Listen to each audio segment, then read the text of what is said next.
بسم اللہ الرحمن الرحیم۔ آج کا موضوع جادو کا پتھر ہے۔ بہت عرصہ پہلے کی بات ہے، کسی گاؤں میں ایک عورت رہتی تھی جس کا ایک بیٹا تھا۔ ایک دن اس نے اپنے بیٹے کو کچھ پیسے دے کر اس سے کہا، بیٹے ذرا جا کر بازار سے روٹی لے آؤ۔ لڑکا پیسے لے کر بازار جا رہا تھا کہ ایک چوراہے پر اس نے کچھ بچوں کو بلی کے ایک مریل سے بچے کو ستاتے ہوئے دیکھا۔ اسے بلی کے بچے پر رحم آ گیا اور اس نے بچوں سے پوچھا، اے بچوں، اس بلی کے بچے کو بیچو گے؟ ہاں بیچیں گے، بچوں نے جواب دیا۔ کیا لوگے؟ لڑکے نے پوچھا۔ جو جی چاہے دے دو، بچوں نے کہا۔ لڑکے کے پاس جتنے پیسے تھے سب دے کر اس نے بلی کے بچے کو پا لیا اور اس کو گود میں اٹھائے واپس گھر آیا۔ ماں نے پوچھا، لے آئے روٹی؟ روٹی تو نہیں لایا، بلی کے ایک بچے کو لایا ہوں، لڑکے نے جواب دیا۔ ارے کیا کہہ رہے ہو بیٹے، یہ تم نے کیا کیا؟ ماں نے حیران اور اداس ہو کر کہا۔ لڑکے نے سارا حال اپنی ماں کو سنانے کے بعد کہا، ماں کوئی بات نہیں، ایک دن روٹی کھائے بغیر بھی تو رہ لیں گے۔ دوسرے دن ماں نے لڑکے کو پھر کچھ پیسے دے کر کسائی کی دکان پر بھیجا۔ راستے میں سڑک پر لڑکے نے دیکھا کہ کچھ لڑکے ایک پلے کو پتھروں سے مار رہے ہیں۔ لڑکے کو اس پلے پر رحم آ گیا اور اس نے لڑکوں سے پوچھا، اے لڑکو، اس پلے کو بیچو گے؟ ہاں بیچیں گے، لڑکوں نے جواب دیا۔ لڑکے نے اپنے ہاتھ کے سارے پیسے ان کو دے دیے اور پلے کو لے کر گھر واپس آ گیا۔ ماں نے پوچھا، لے آئے گوشت؟ لڑکے نے کہا، ماں آپ ناراض نہ ہو، آپ نے جو پیسے دیے تھے ان کو دے کر میں یہ پلا لے آیا ہوں۔ ارے بیٹے، ماں نے اداس ہو کر کہا، ہم ٹھہرے غریب لوگ، میں نے جانے کتنی مشکلوں سے وہ پیسے کمائے تھے، تم ان سے پلا خرید لائے؟ بھلا یہ پلا ہمارے کس کام کا؟ اور پھر اس کو کھلانے کے لیے ہمارے پاس کچھ ہے بھی تو نہیں۔ لڑکے نے جواب دیا، ماں کوئی بات نہیں، ہم ایک دن گوشت کے بغیر بھی جی لیں گے۔ تیسرے دن پھر ماں نے اپنے بیٹے کو کچھ پیسے دیے اور اسے تیل لانے کے لیے بازار بھیجا۔ وہ سڑک پر چلا جا رہا تھا کہ اچانک اس نے دیکھا کہ کچھ لڑکے چوہے کے ایک بچے کو جو چوہے دان میں پھنس گیا تھا ستا رہے تھے۔ اس کو چوہے کے بچے پر رحم آ گیا، اس نے اپنے سارے پیسے دے کر اس کو لے لیا اور لیتے ہوئے گھر واپس آیا۔ ماں نے پوچھا، بیٹے تیل لے آئے ہو؟ تو اس نے بتایا کہ کس طرح سے اس سے تیل کے بجائے چوہے کے بچے کو لینا پڑا۔ ماں بیٹے سے بہت پیار کرتی تھی، اس لیے اس بار بھی اس نے اپنے بیٹے کو برا بھلا نہ کہا، بس ایک ٹھنڈی سانس لے کر رہ گئی۔ بہت دن گزر گئے، لڑکا جوان ہو گیا، پلا کتا بن گیا، بلی کا بچہ بڑا ہو کر بلی بن گیا اور چوہے کا بچہ بھی ایک اچھا خاصا چوہا بن گیا۔ ایک دن نوجوان نے دریا میں مچھلی پکڑی، اس نے مچھلی کو کاٹا اور اس کی آنتیں نکال کر کتے کے آگے پھینک دی۔ کتا آنتوں کو کھانے لگا تو اچانک اس میں سے ایک چھوٹا سا پتھر مل گیا جو سورج کی مانند چمک رہا تھا۔ نوجوان نے اس پتھر کو دیکھا تو خوشی سے اچھلنے کودنے لگا، کیونکہ وہ ایک جادو کا پتھر تھا جس کے متعلق نوجوان نے لوگوں سے سن رکھا تھا۔ اس نے اس پتھر کو اٹھا کر اپنی ہتھیلی پر رکھا۔ اے جادو کے پتھر، مجھے کھانا کھلا۔ یہ کہہ کر اس نے مڑ کر دیکھا تو حیرت سے اس کا منہ کھلا کا کھلا رہ گیا۔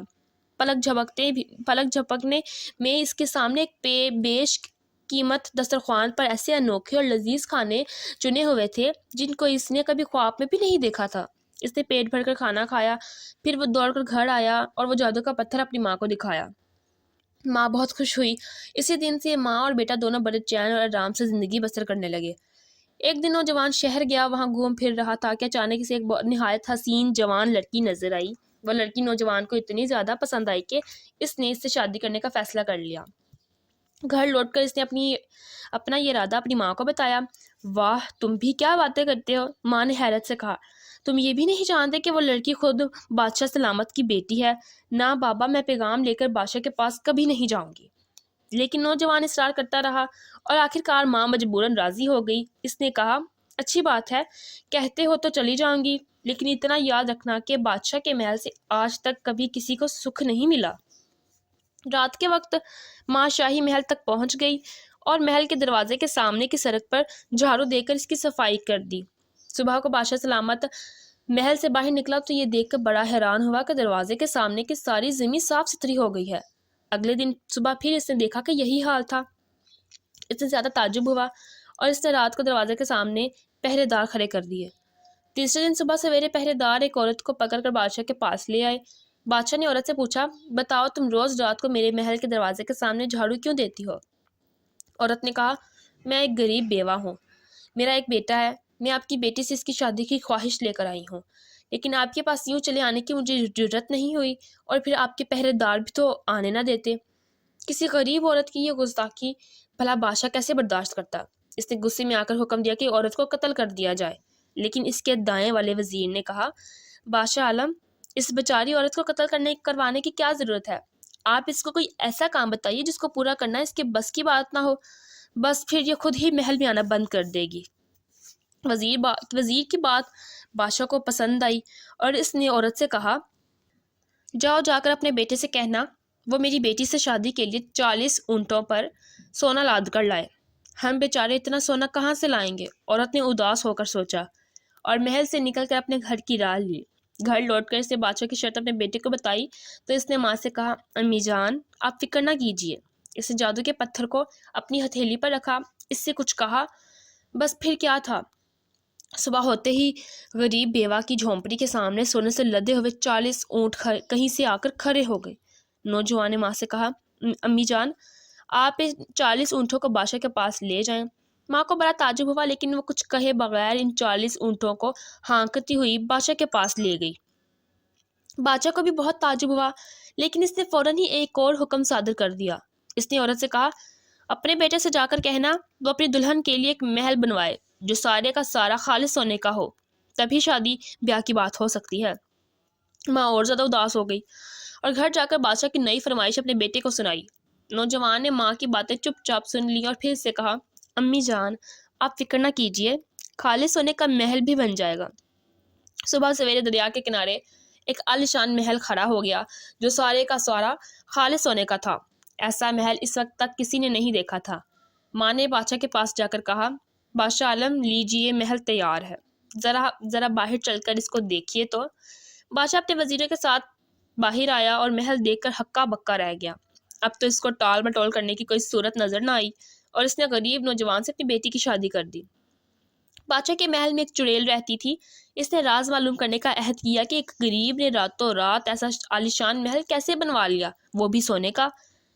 یہ عہد کر کے وہ مزاج پرسی کے بہانے سے شہزادی کے پاس آئی اور اس کو اس بات پر تیار کر لیا کہ وہ اپنے شوہر سے کسی طرح یہ راز معلوم کرے۔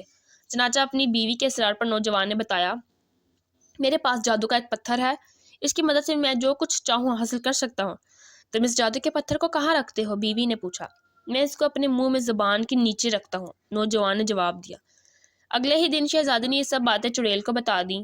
اسی روز رات کو نوجوان گہری نیند سو گیا تو چڑیل نے آ کر آہستہ سے اس کے منہ سے جادو کا پتھر نکال لیا اور فوراً اس کو حکم دیا، اے جادو کے پتھر، سونے کے محل کو شہزادی کے ساتھ ہی بادشاہ کے باغ میں منتقل کر دو اور غریب نوجوان پہلے جہاں تھا اسے وہیں پہنچا دو۔ ایک ہی لمحہ بعد سونے کا محل بادشاہ کے باغ میں کھڑا تھا۔ نوجوان نے آنکھیں کھولی تو اسے دیکھا کہ نہ محل ہے نہ شہزادی، اور وہ خود اپنی بوسیدہ جھونپڑی کے اندر پڑا ہوا ہے۔ پاس ہی اس کی ماں بیٹھی رو رہی ہے اور ایک کونے میں کتا، بلی اور چوہا اس کی طرف دیکھ رہے ہیں۔ ہائے میری بدقسمتی، نوجوان مایوس ہو کر کہہ اٹھا، جادو کا پتھر گم ہو گیا ہے، اب میں کیا کروں؟ یہ کہہ کر اس نے اپنے آپ کو اوندھے منہ مٹی کے فرش پر گرا دیا اور پھوٹ پھوٹ کر رونے لگا۔ کتے، بلی اور چوہے کو نوجوان پر رحم آ گیا۔ ان میں سے ہر ایک اپنے دل میں سوچنے لگا کہ اب آخر کیا کیا جائے۔ وہ سوچ ہی رہے تھے کہ اچانک کتا بھونک اٹھا، بلی میاؤں میاؤں کرنے لگی اور چوہا چیچی کرنے لگا۔ وہ تینوں دوڑتے ہوئے جھونپڑی سے باہر نکلے اور نظروں سے اوجھل ہو گئے۔ وہ تینوں تمام دن برابر دوڑتے رہے اور شام ہوتے ہوتے بادشاہ کے باغ تک پہنچے۔ انہوں نے نظریں اٹھا کر دیکھا تو دیوار کی اس طرف نوجوان کا سنہرا محل چمک رہا تھا۔ اب ہم کو کسی طرح باغ کے اندر داخل ہونا چاہیے، کتے، بلی اور چوہے تینوں نے آپس میں طے کیا۔ لیکن باغ کی دیواریں اتنی اونچی تھی کہ ان کو پھاند کر اندر جانا ناممکن تھا۔ سب دروازوں پر اندر سے مضبوط تالے لگے ہوئے تھے۔ کتا، بلی اور چوہا تینوں دیوار میں کوئی سوراخ تلاش کرنے لگے۔ سوراخ نہ ملا تو وہ تینوں مل کر دیوار کے نیچے زمین میں ایک سوراخ بنانے لگے۔ سب سے پہلے چوہے نے اپنے پنجے کام میں لگا لیے، پھر بلی اور آخر میں کتا اس کی جگہ کام میں لگ گیا۔ تھوڑی ہی دیر میں سرنگ تیار ہو گئی۔ پہلے چوہا سوراخ سے ہو کر اندر گیا، پھر بلی بھی اندر چلی گئی، کتا باہر پہرا دینے لگا۔ بلی اور چوہا دونوں سارے محل میں دوڑتے پھرے اور بالآخر اس کمرے میں داخل ہو گئے جہاں شہزادی سوئی ہوئی تھی اور پاس ہی چڑیل پڑی سو رہی تھی۔ اس نے اپنے ہونٹ زور سے بھینچ رکھے تھے۔ عقل مند چوہا فوراً سمجھ گیا کہ جادو کے پتھر کو اس نے اپنے منہ میں زبان تلے دبا رکھا ہے۔ چوہا دبے پاؤں جا کر چڑیل کی چھاتی پر چڑھ گیا اور اپنی دم کی نوک سے اس کی ناک میں گدگدی کرنے لگا۔ چڑیل نے اپنا منہ کھول کر ایک چینک ماری اور جادو کا پتھر اچھل کر فرش پر گر پڑا۔ بلی نے فوراً اس کو منہ میں اٹھا لیا اور جب تک چڑیل ہوش میں آتی، بلی اور چوہا دونوں سڑک پر پاؤں رکھ کر بھاگتے ہوئے سوراخ کے راستے باہر سڑک پر آ گئے، جہاں کتا ان کا انتظار کر رہا تھا۔ کتے نے فوراً جادو کا پتھر بلی سے لے کر اپنے منہ میں دبا لیا اور تینوں آگے دوڑ پڑے۔ ادھر محل میں خلبلی مچ گئی، سب پکڑو پکڑو کر کے چیخنے لگے، چور کی تلاش ہونے لگی، لیکن انہیں کیا معلوم تھا کہ جادو کا پتھر کسی کتے کے منہ میں پڑا ہوگا۔ کتا، بلی اور چوہا تینوں دوڑتے ہوئے تھوڑی دیر میں دریا کے کنارے پہنچے اور آپس میں اس بات پر بحث کرنے لگے کہ جادو کے پتھر کو اس پار کون لے جائے۔ بلی کہتی تھی پتھر کو اس پار میں لے جاؤں گی۔ کتا کہتا تھا نہیں، تمہیں تو تیرنا بھی نہیں آتا، کہیں اس کو لیے ڈوب ہی نہ جاؤ۔ چوہے کی بھی یہی خواہش تھی کہ جادو کے پتھر کو اس پار میں لے جاؤں۔ تینوں بہت دیر تک بحث کرتے رہے۔ کتا اپنی بات پر اڑا رہا اور پتھر اسی کے پاس رہ گیا۔ تینوں تیرتے ہوئے دریا پار کرنے لگے۔ اچانک کتے نے پانی میں اپنا عکس دیکھا اور کہ دوسرا کتا خیال کر کے زور سے جو بھونکا تو جادو کا پتھر اس کے منہ سے نکل کر پانی میں گر گیا۔ اسی وقت اچانک کہیں سے ایک بڑی سی مچھلی نکلی اور وہ پتھر کو نگل گئی۔ میں نے کہا تھا نا کہ تم پتھر کو ہرگز نہ لے جانا، بلی نے مایوس ہو کر کتے سے کہا۔ اب وہ تینوں پریشان تھے کہ کیا کیا جائے۔ اپنے مالک کے پاس خالی ہاتھ جانا تو نہیں چاہتے تھے۔ نزدیک میں ماہی گیروں کی ایک بستی تھی۔ وہ تینوں حیران و پریشان چلتے ہوئے اسی بستی میں گئے۔ تینوں کو بہت بھوک لگی ہوئی تھی۔ خوش قسمتی سے ایک مچھلی نے ایک بڑی مچھلی پکڑ لی تھی۔ اس نے مچھلی کو کاٹ کر اس کی آنتیں پھینک دیں۔ کتا، بلی اور چوہا تینوں آنتوں کو کھانے لگے۔ اچانک بلی خوشی سے میاؤں کر اٹھی۔ معلوم ہوا کہ مچھلی کی آنتوں میں اس کو اچانک کوئی چمکیلی پتھر مل گیا ہے۔ تینوں نے اس کو غور سے دیکھا تو پتہ چلا کہ انہیں کہ جادو کا پتھر ہے۔ تینوں خوشی سے اچھلنے لگے۔ بلی نے پتھر کو اپنے منہ میں دبا لیا اور تینوں اپنے گھر کی طرف دوڑ پڑے۔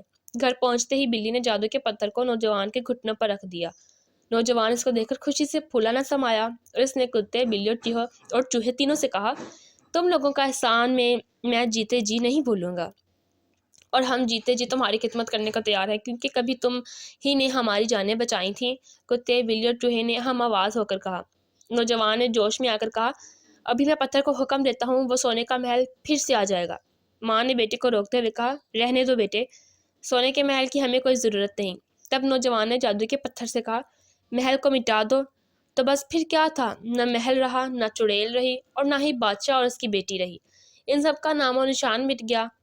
لوگ کہتے ہیں کہ اس کے بعد نوجوان نے ایک مالی کی بیٹی سے شادی کر لی اور وہ لوگ بڑے سکھ اور آرام سے زندگی بسر کرنے لگے۔ میں امید کرتی ہوں آپ کو اسٹوری پسند آئی ہوگی۔ کمنٹ کر کے لازمی بتائیں اور میرے چینل کو سبسکرائب کر دیں۔ اپنی دعاؤں میں یاد رکھیں۔ اللہ حافظ۔